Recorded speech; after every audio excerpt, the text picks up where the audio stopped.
Now this is what we're talking about here. Rampaging dinosaurs! Rawr! So what should we go squash first?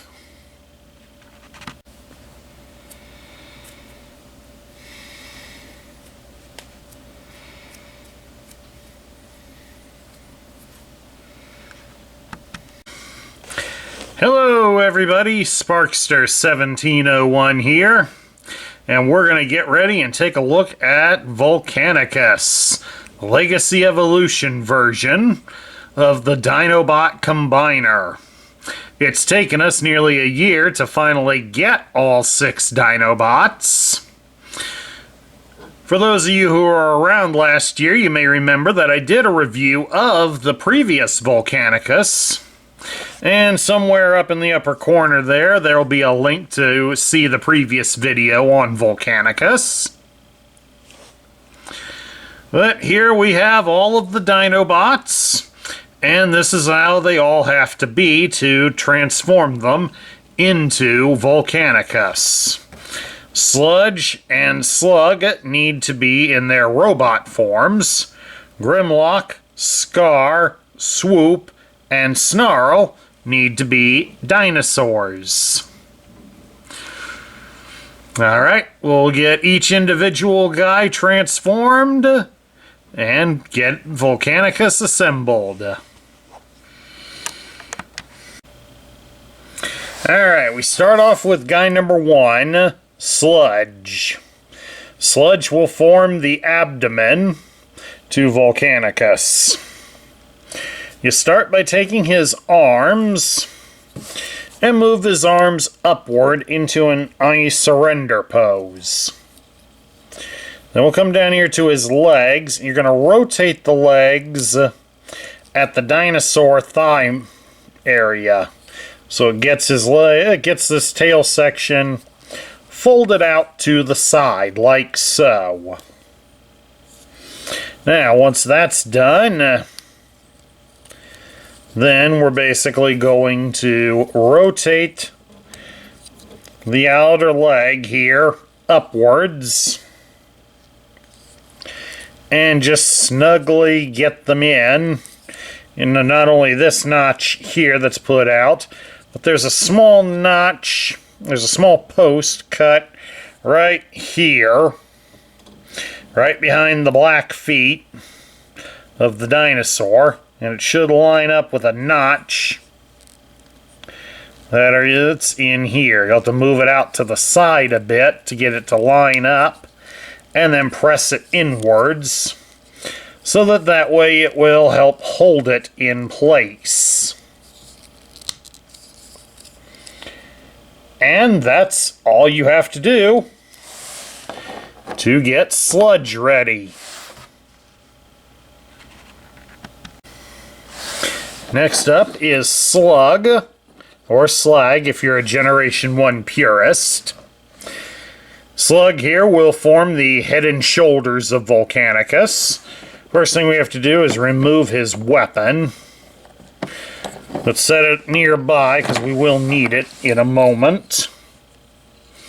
To get him ready, we start by folding up the mouth, closing it up just like that.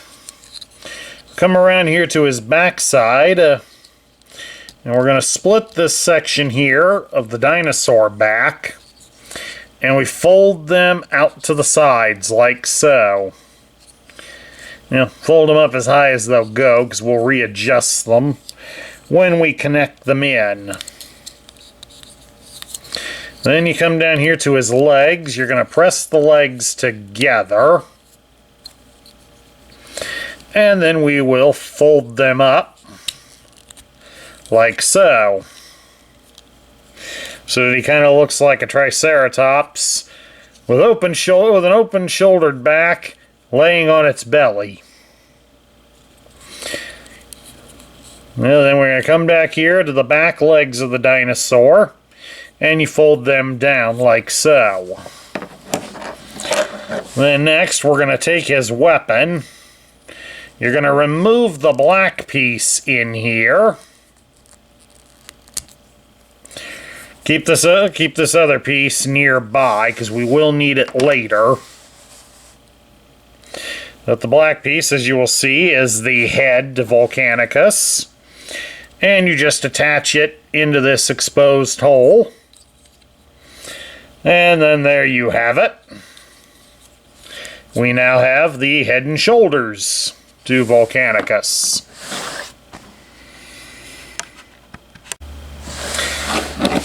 Third one up is the mighty Grimlock.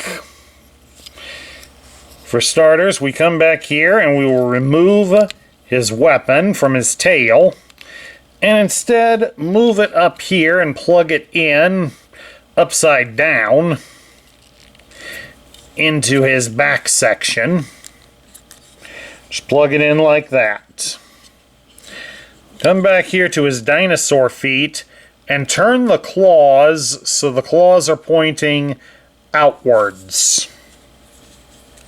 Because then you're going to shift the legs to move onto the torso.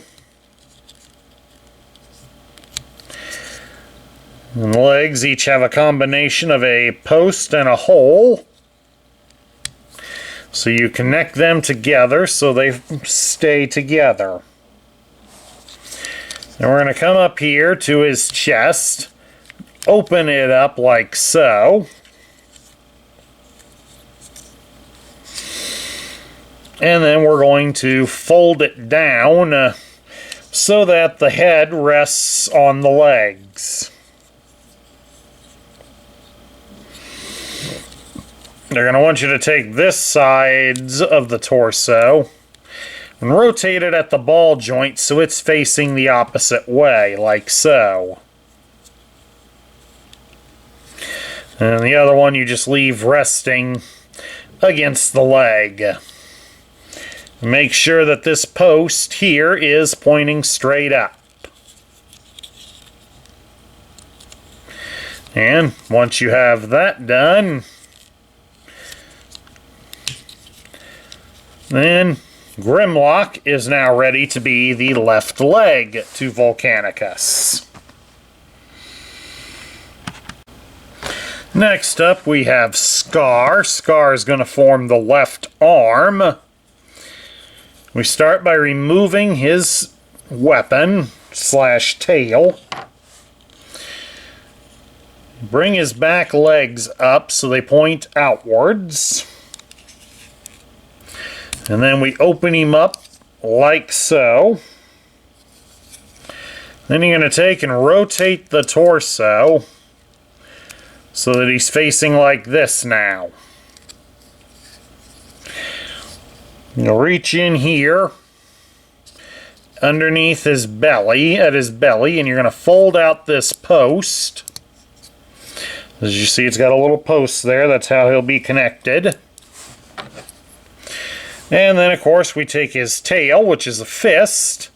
There's a noticeable hole in the middle of it, and it should line up with this post on the inside of his legs. Provided the legs have stayed together, you should be able to connect it in, and it'll fit right in that gap. And that forms the left arm to Volcanicus. Next up we have Swoop. Swoop will form the right arm of Volcanicus. We start off on Swoop by removing his weapons. We'll keep them nearby because we will need them, obviously. You come down here and you make sure that this piece, it was probably supposed to have been folded up, but you make sure it's down. Down and straight out. It's hinged, so it will be a problem putting it in. And then we will fold out the robot legs. Once we've done that, we will rotate him all the way around at the hip. We come around here to his backside. You're going to take the tips of his wings And we will fold them inwards, like so. Fold the wings up a bit. Because we're going to fold his arms back a bit. You'll notice on the inside of... Oh, one of the wings just popped off. But here, on the inside of his arm, he has a post. And we're going to line it up to connect with this slot up here at the top of his leg. So it'll require a little bit of bending. And then we can get him in. No, actually it's not how it connects. That's my mistake, I read it wrong.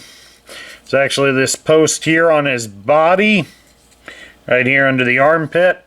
It connects onto a hole at his elbow. That makes more sense since the legs are out of whack.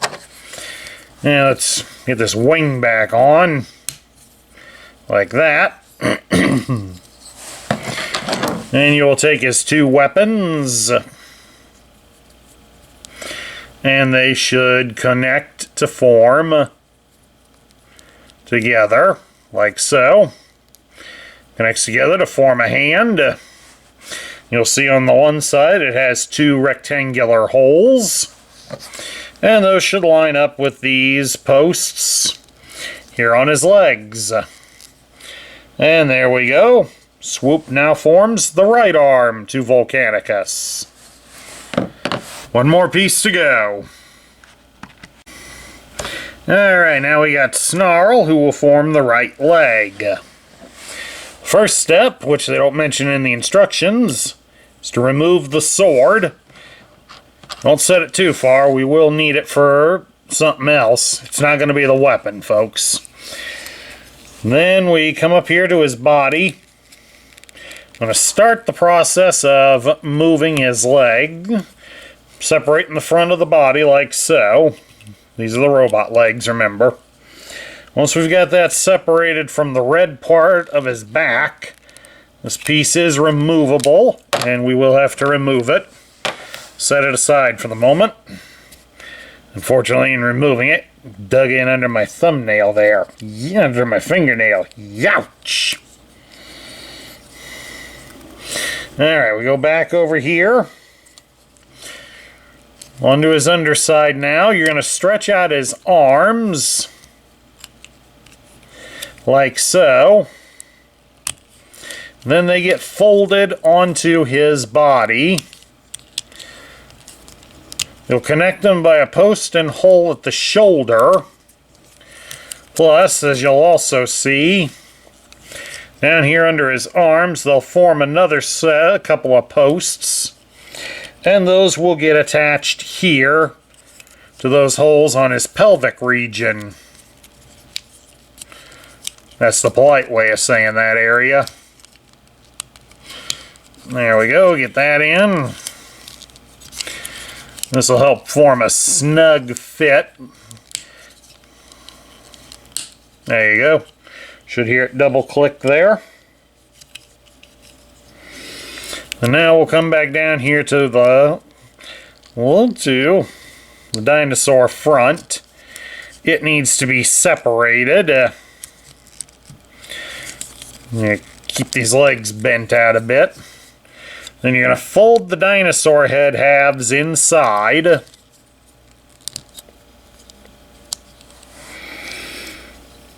Just like that. And then they want you to reconnect it together like so.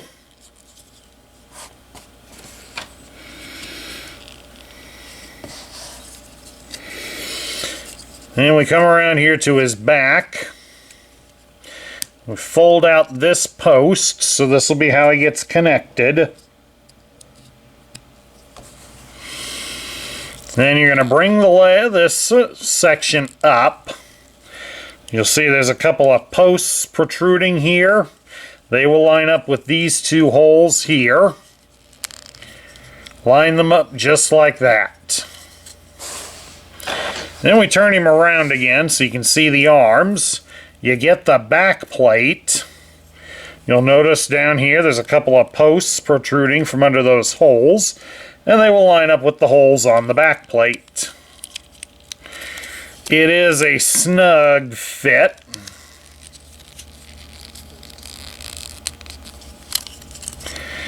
And will take a little doing to get it plugged in. Now, of course, it helps you plug it in the right way. This is the way it's supposed to go, not the opposite way. Holes on the back plate are at the top. So plug it in like that. And then you take the sword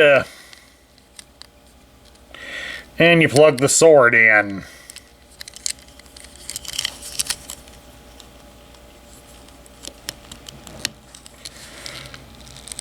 Obviously pointing upwards.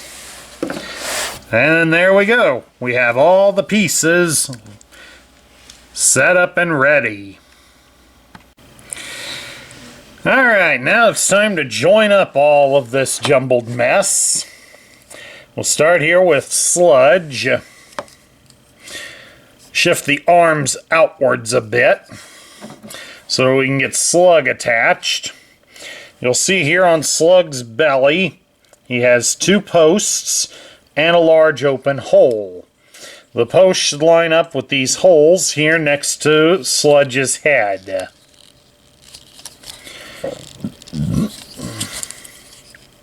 So we just get those in. Then once those are connected in, these posts that are protruding out of Slug's arm should connect up with a spot with the circular hole on Sludge's arms, so that way they kind of hold the two together. You'll then take that extra piece of Slug's, take the side that's got that post protruding out of it, and stick it in the hole in Sludge's belly here.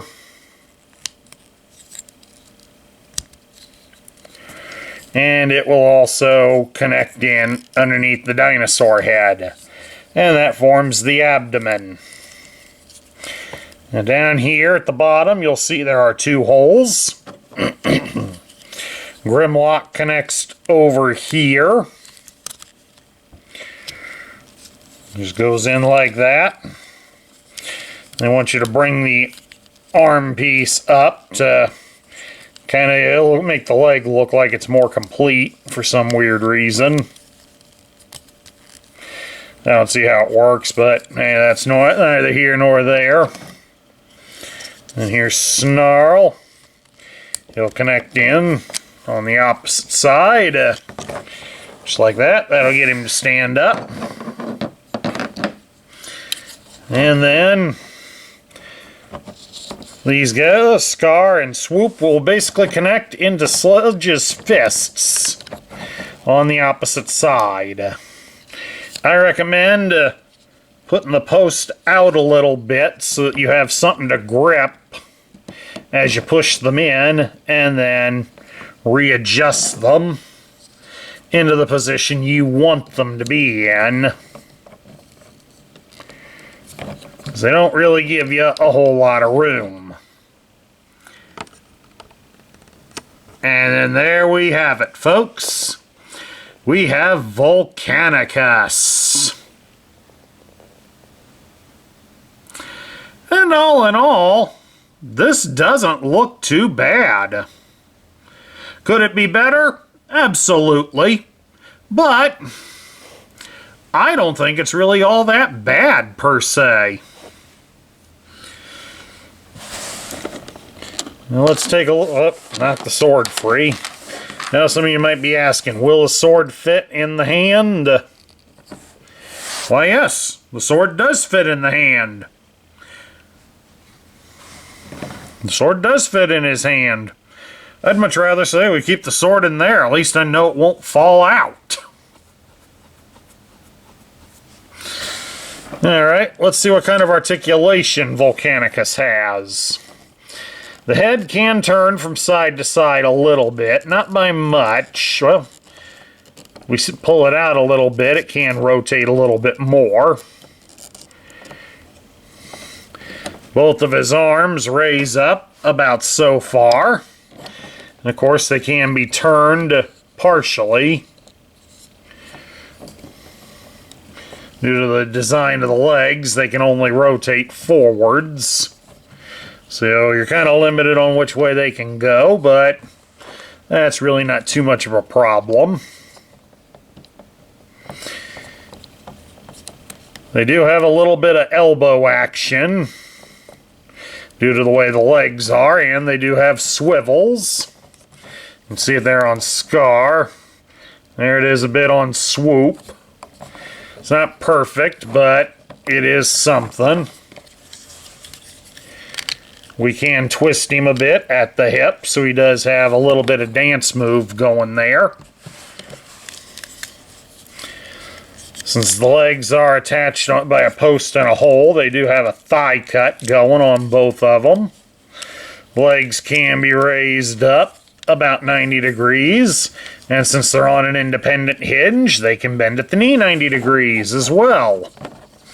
So Volcanicus here does have some decent range of motion.